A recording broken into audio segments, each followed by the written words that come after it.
interwebs. I'm the neighborhood-friendly renegade reviewer. Today I'm going to be following up on some of the points I mentioned in the summary of the plot. Most notably the fact that the movie, I think, does a very good job of providing the exposition for those of us like myself who haven't actually watched much of the TV show. Now, the beginning of it starts off, the actual movie starts off, before they get to the actual plot, with, what's introduced as a essentially PowerPoint presentation used by a teacher, explaining how humanity became too vast in numbers to, survive on Earth. So we went onto the stars, terraformed planets, and you got the alliance that,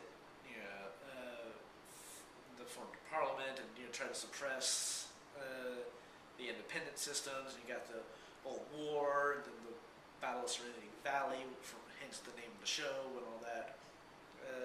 Well, the name of the movie. And then you come in and find out that that is not the actual universe.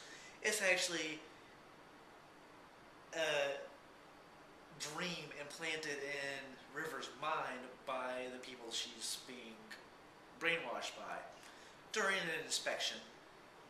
Then you find out the inspector isn't really there to inspect. He's there to it's actually Simon, and he's there to break River out. Then you find out that it's not really the breakout sequence is actually the operative watching a security hologram mode. I have to admit, this introduction section has to be one of the most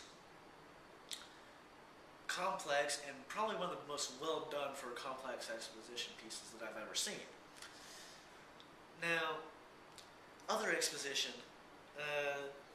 of course it doesn't go into much detail actually explaining much of the history, like for example, I had to go to the deleted scenes to find out that the Battle of Serenity Valley was 7 weeks long and involved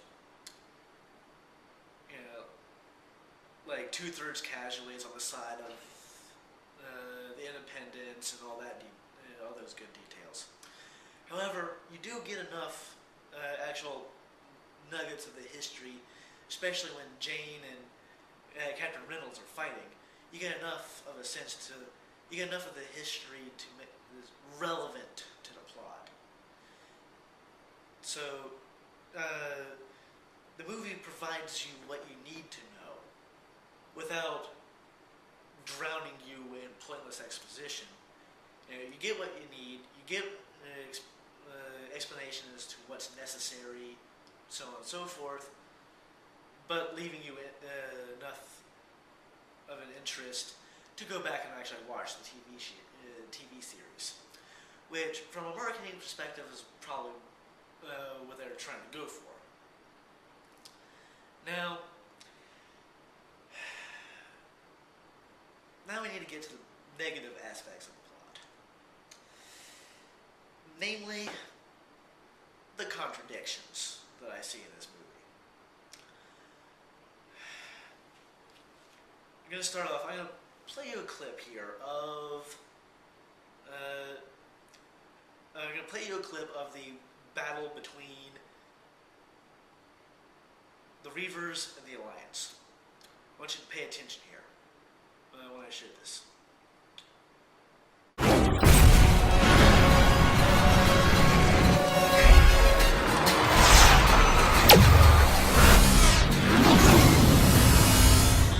We're not alone.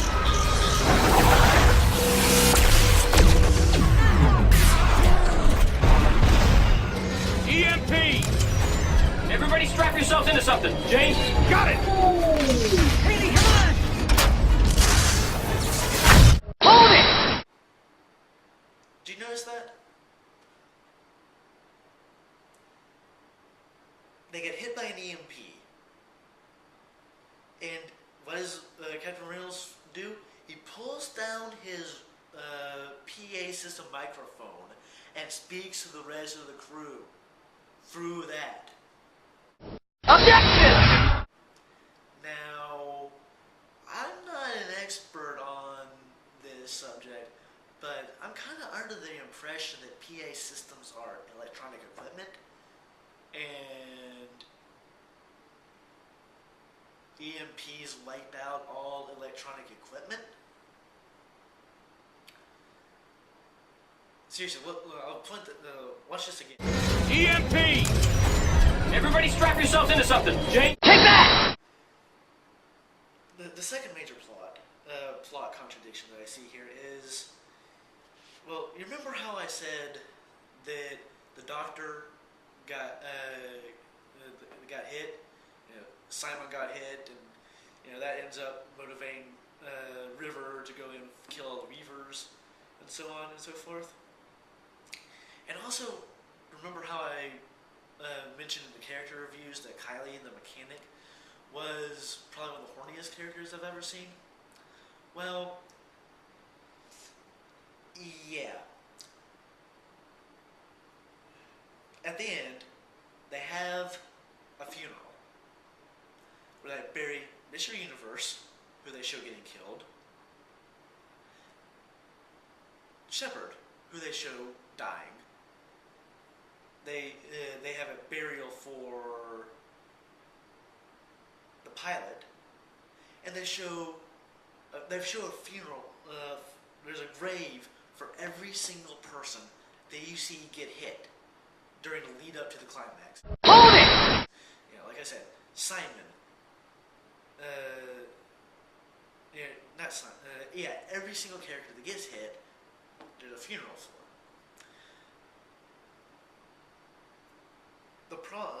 And then at the end of the movie, the very end of the movie, one of the last scenes, they show Simon and Kylie having sex. Objection!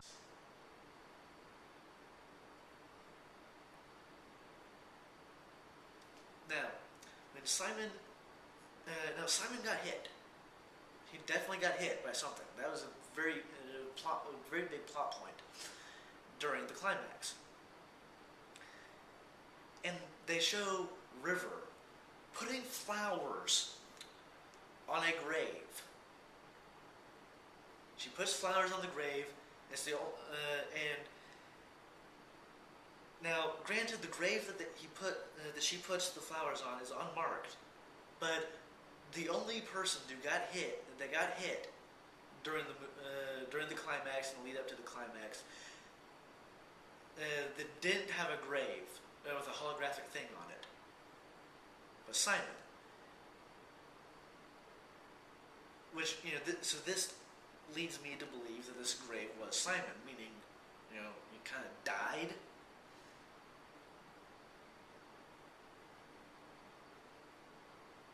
Take that! So yeah. These are kind of important,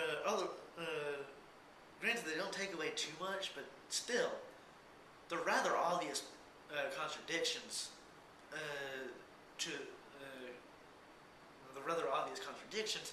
me, it takes away from the movie when they're rather obvious, in my opinion.